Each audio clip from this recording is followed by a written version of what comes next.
Hello, everyone. This is Kim Vanderheiden coming back again, and I'm so excited to be hosting Sarah Gordy, who is the founder of Wings of a Visionary, and she is part of our really important series, Design the Life That You Desire. And I love, Sarah, that you have really created this life that you have desired at a very young age, which is really inspiring. So just share with us a little bit about you.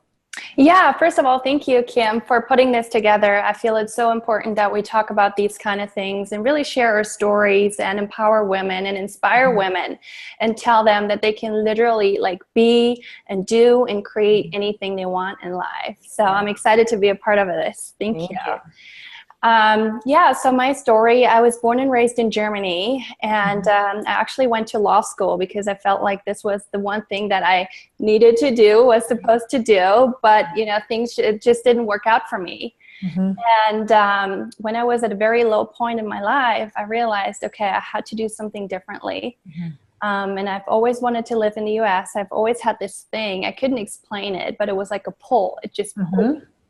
And I knew, okay, I had to make it happen. If I don't do it now, then I'll probably never do it. And I went for it. I moved my entire life to LA and really built my dream life one step at a time from there. That's a big move. It's a big move. Yeah, it's like literally the other side of the world. Yeah, and even culturally, I lived in Europe for 3 years, and I lived in a country where I didn't speak the language, in Holland. And just even getting yourself acclimated in a different culture. So that's a big leap in itself. Yeah. So what would you say was that moment where you decided, okay, here I am going through law school, but it's not feeling right. I'm sure a lot of people are going to relate to that. A lot of people are going to hear you say that and be like, well, yeah, I don't really love my job either. I don't really love my career. I don't really love maybe the relationships that I'm in, the work that I'm doing, whatever it is for them. What were some of the things early on that, because you probably had to get your mindset right. I'm sure there were some voices. Yeah. And voices creeping in with fear and, oh, what am I doing? And what were some initial steps that helped you work through taking that leap? Yeah, well, first of all, when I went to school, I was always a very good student. And then I went to law school, but the decision for me, it was really based on fear because I focused on the things that I wasn't good at. I was like, okay, I can't do math, I can't do science. So what is the one thing that's left for me, basically? And so I was like, okay, I could either become a teacher or I go to law school. And so I went to law school, but it didn't work out. All of a sudden, I didn't pass all of the exams, and I saw all the other students spending their afternoons in the library. And I thought, maybe this is not what I want to do. And so I was kind of forced to think about other options because of the exams that I didn't pass. And I looked at everybody around me and I admired them because they didn't love it. Most of them didn't, but they were able to push through. And I asked myself, okay, why is it that I can't follow through with this? Now, looking back, I know that this was actually the inner voice, my inner wisdom telling me this is not what you're supposed to be doing. Right. But at that point, still, I was doubting myself because I compared myself to, the other people, the other students around me. Right. And so just realizing that I do have an inner voice, that I do have some wisdom.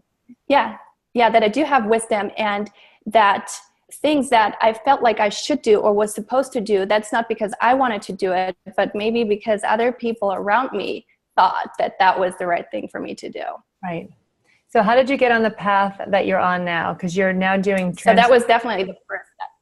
Yeah. Okay. Sorry, I don't mean to cut you off. There was a delay in the video. Yeah. It was really a journey. And that's what I tell my clients, that it's not like, okay, you take one step and your life changes completely. It was a journey. For me, it was quitting law school was the first step. I actually started and quit another degree. Okay. And then my relationship, I broke up with my long-term boyfriend. And I looked at my life and I literally didn't have anything. So I knew, okay, I have to make better decisions. I have to really honor my heart and the things that I want to do. And so I moved my life to a different continent. I had to get a visa first, but I was so motivated because literally I didn't have anything. And I realized that I didn't want like my fears and the doubts to hold me back anymore. This is how I had lived my entire life, and I didn't want that anymore. So I took that leap and really focused on the things that I wanted to do. And everything just fell into place, but it was one step at a time. Yeah. Walk us through what some of those early steps are, because we talk a little bit about having a vision first is so important, right? And then getting in that right mindset to quiet the voices and get in that place of abundance and moving past fear. But now we got to take action steps. Yeah, absolutely. It's about getting really clear on your goals and your dreams. And I feel that this sometimes is the most challenging part, because as women, we don't really know what we want. Or if we do know what we want, it just seems so far away that we're afraid to say it out loud, to even think about it. And just realizing that if you can claim it and you can say it out loud, and only then you're going to be able to receive it. Yeah. So you have to get clear on your vision and your goals. And then, like you said, it's about really taking inspired and aligned action. So thinking about the things that you want, and then the things that will get you there, again, one step at a time. Right. So for someone that's sitting here saying, okay, I have an idea that I want to be doing X, Y, Z, whatever it might be. How did you navigate, tools and strategies to get, some mentoring maybe, or to put yourself in the right communities to, to walk us through a little bit about some of those things that you did? Yeah. So after I moved here, I got pregnant, and I also got very sick during pregnancy. So I couldn't really do much. I couldn't even leave the house because physically I didn't feel well. And looking back, it was actually a blessing, because I discovered coaching. I started to watch these videos about personal development on social media, and I was like, wow, this really, really resonates with me. And after I gave birth, I felt very isolated. I think I was dealing with postpartum depression, but I didn't know at that time. So I just felt like, oh my God, another rock bottom. What is going on here? But through that, I discovered coaching. I took a few courses online and eventually started to work with my own coaches. And I realized, wow, I want to become a coach. Yeah. But in order for that to happen, I had to go through all of the challenges and the obstacles.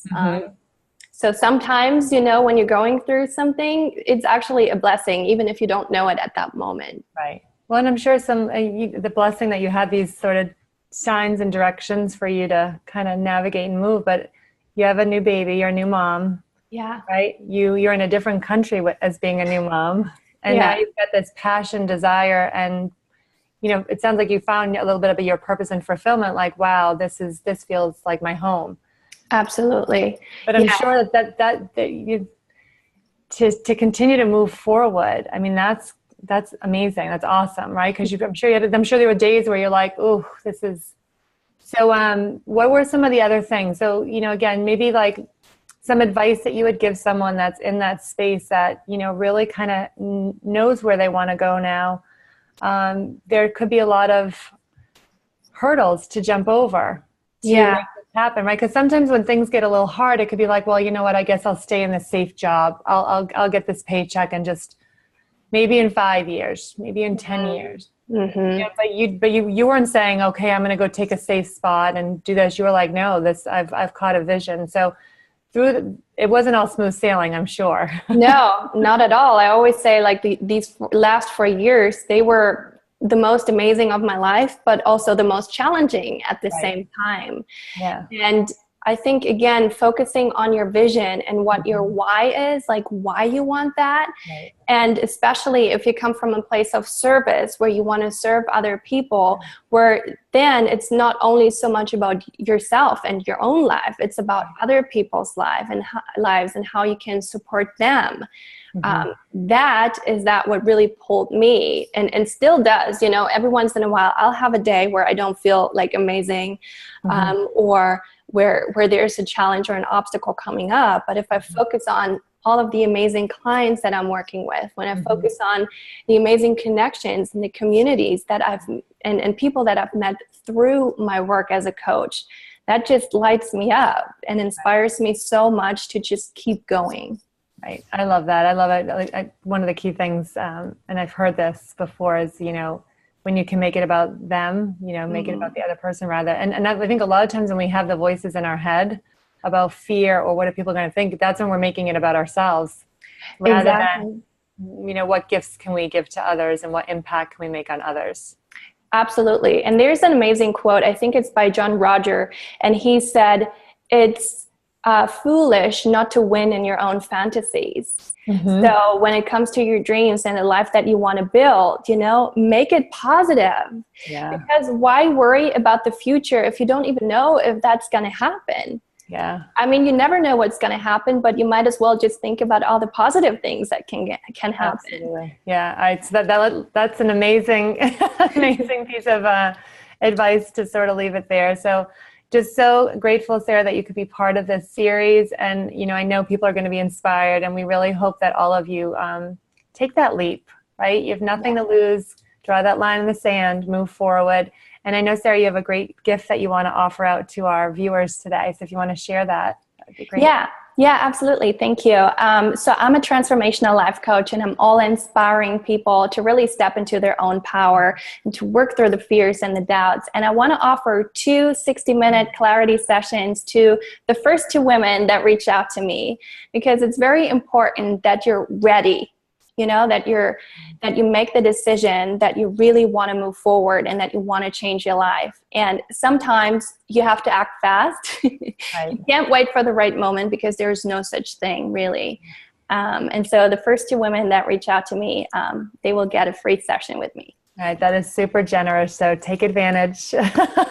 Be those first 2. And thank you so much for being part of this message. And I know it's going to touch a lot of women, and a lot of people are hopefully going to be moving forward and following their dreams. Yeah, that would be amazing. Thank you so much, Kim, and have a wonderful day. You as well.